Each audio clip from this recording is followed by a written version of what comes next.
Hello, everyone. It's Charlton. So, this is a pretty tough story to tell, and I'm going to do my best here. I saw this earlier today. I waited till I got home because there's video to show you along with it. It's about a woman who was arrested.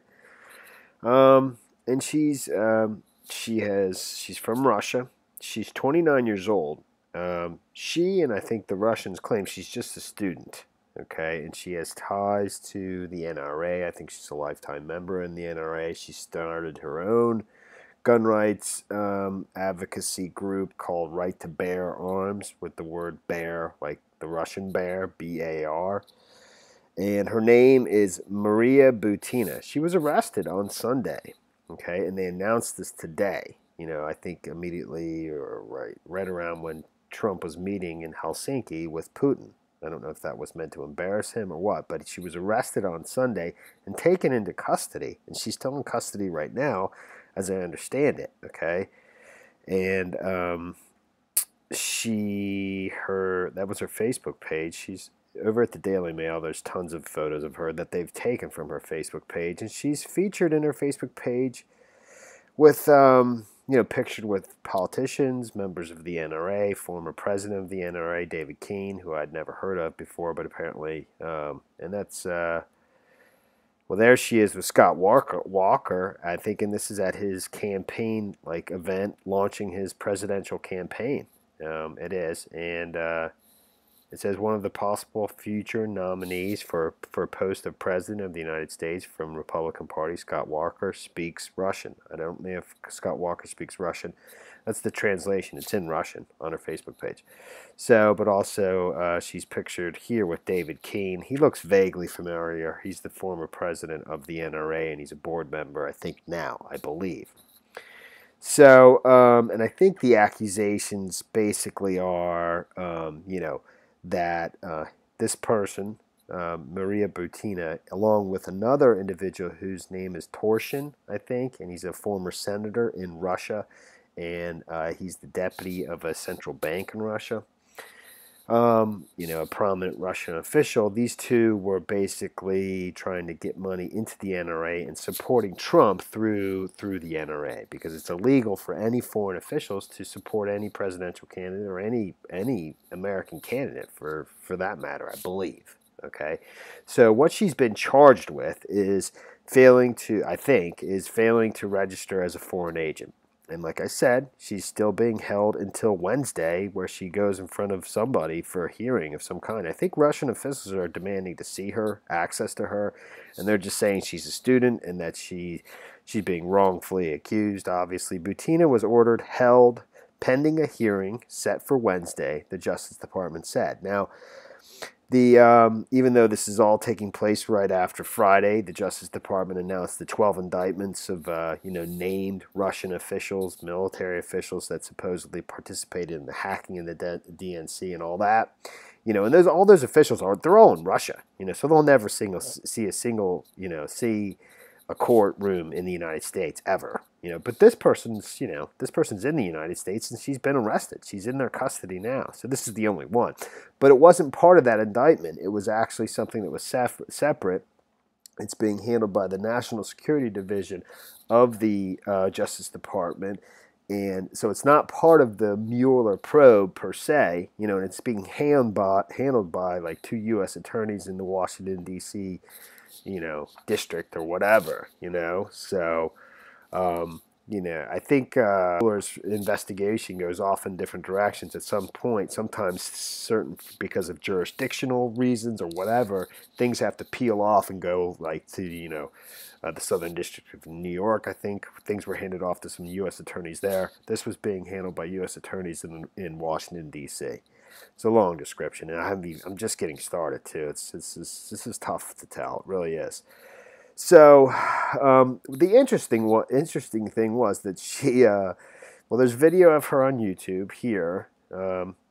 This is her herself talking about her how she's the founder of her organization, the Right to Bear Arms. It's a Russians gun rights advocacy group, and she attended the FreedomFest event where Trump spoke at length in Las Vegas in like July of 2015. And she asked him a question, and that's here too. And I'll play that as well. I'll play both pieces for you. And this is the same thing. It's just from a different angle, and that you get to actually see her in this one. So, and I will say, I mean, some of this stuff. See, I jumped on the Trump train later after Ted Cruz basically lost to him in the primary, and then I sort of got on board. And this is before that. He hadn't even secured the primary, won yet. And I had never seen this, and I can say that watching him speak to this crowd and answer questions and just speak very freely and let anybody ask him anything they want, just regular folks, whoever was attending, I could see how people immediately, you could just see how he is, it's almost like he's taking its future is becoming. You can almost see he's the future president before he is. It's really something to watch. That's a complete side note. Now I'm just destroying this video, but I'm going to keep going anyways. But it really was. I watched him talk, and he answers questions, and it'll take 10, 15 minutes to answer one question. But he's just speaking his mind, speaking very honestly of what he thinks and believes. He can answer just about any question that's asked of him. And it's just Trump, man. I mean, you could see how people were like, you know what? That's my guy, And this is before I even, was on board. All right, so where was I? Why don't I play her video first so you get an idea of who she is, then her asking the question to Trump. And, I mean, it's a very convoluted description of how, she's being accused of. I think she testified before a Senate committee.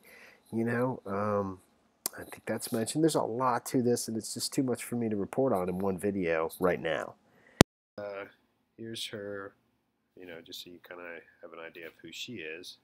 The right to bear arms. This is all Russian public organization. We promote gun rights. I made this trip because I think that freedom is very important, and the basic of any freedom is, of course, gun rights, economy, and I would like to know more and bring this knowledge to Russia and traveling from Moscow, from Russia. She's at FreedomFest. And I hope it will be useful in my country.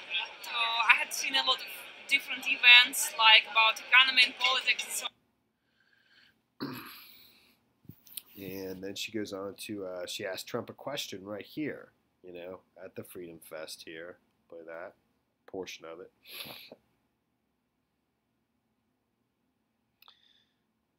Okay, let's go. Sorry? Yes, ma'am. I'm visiting from Russia, so my question... Good friend of Obama, Putin. He likes Obama a lot. Go ahead. My question will be about foreign politics. Okay. If you would be elected as a president, what will be your foreign politics, especially in the relationships with my country? Do you want to continue the politics of sanctions that are damaging of both economy, or you have any other ideas? Okay. Obama gets along with nobody. And same question, but from a slightly different angle. Yes, ma'am. From Russia. So my question... Good friend of Obama, Putin. He likes Obama a lot. Go ahead. My question will be about foreign politics. Okay. If you would be elected as a president, what will be your foreign politics, especially in the relationships with my country? And do you want to continue the politics of sanctions that are damaging of both economy, or you have any other ideas? Okay. Obama gets along with nobody. The whole world hates us. It's an amazing thing. You look at Mexico. They hate us, they hate our leadership, and yet they're making a fortune.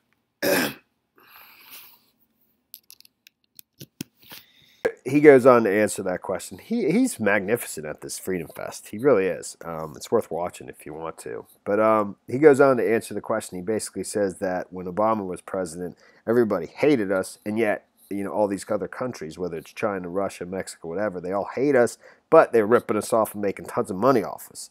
And what he's saying he will do is everyone will like us, and instead of them making money off of us, we'll make money off of them, So that's basically how he answers the question. So, like I said, she's been charged for failing to register as a foreign agent. I'll read through it. This Reuters piece kind of puts it in the best terms. So, 29-year-old Russian. She goes to American University in Washington, D.C. A 29-year-old Russian woman living in Washington, D.C. has been arrested and charged with conspiracy to act as an agent of the Russian government while developing ties with American citizens and infiltrating political groups, the U.S. Justice Department said on Monday. Maria Butina studied at American University, founder of pro-gun Russian advocacy group Right to Bear Arms, was arrested Sunday and accused of operating at the direction of a high-level official who worked for the Russian central bank. He's not named, but they are saying that in this piece that they think they believe that that's torsion. This former Russian senator and a deputy of the Russian central bank. Butina has appeared in numerous photographs on her Facebook page with Alexander Torshin, the deputy head of Russia's central bank, sanctioned by the U.S. Treasury Department in April. Reuters could not immediately reach Torshin for comment. Robert Driscoll, an attorney for Butina, said she was not a Russian agent. He said she was cooperating with U.S. authorities and had previously appeared voluntarily behind closed doors for 8 hours before the U.S. Senate Select Committee on Intelligence. Her apartment was raided by the FBI in April. Ms. Butina intends to defend her rights vigorously and looks forward to clearing her name. The Justice Department complaint was made public on the same day President Trump met with Russian President Vladimir Putin in Helsinki. Before the summit, Trump took to Twitter. We know about that. The investigation into Butina's efforts to influence American politics was overseen by the Justice Department's National Security Division, U.S. Attorney's Office for the District of Columbia, and not by Mueller's office. Democrats on the U.S. House Intelligence Committee investigating any ties between Trump's campaign and Russia previously highlighted Butina as a person of interest and sought permission from the committee's Republican leadership to bring her in for questioning. It goes on and on. Butina allegedly arranged dinners in Washington and New York City and tried to develop relationships with American politicians to establish a back channel, lines of communication to penetrate the U.S. national decision-making apparatus, the complaint said. The complaint did not specifically mention Trump's campaign. The source, who said Butina worked for Torshin, said that she was a Trump supporter who bragged at parties in Washington that she could use her political connections to help get people jobs in the Trump administration after the election. I mean, lots of people. I mean, that's kind of weak. It's very weak. It is. I'm going to end it there. That's pretty much the whole article, and that's the end of this video. We'll see where it goes. It was an interesting video, interesting story. It definitely captured my attention. I just presented it to you. Thanks for watching my videos. Please subscribe to my channel. Give me a like down below, and I will see you in the next video. Later, man.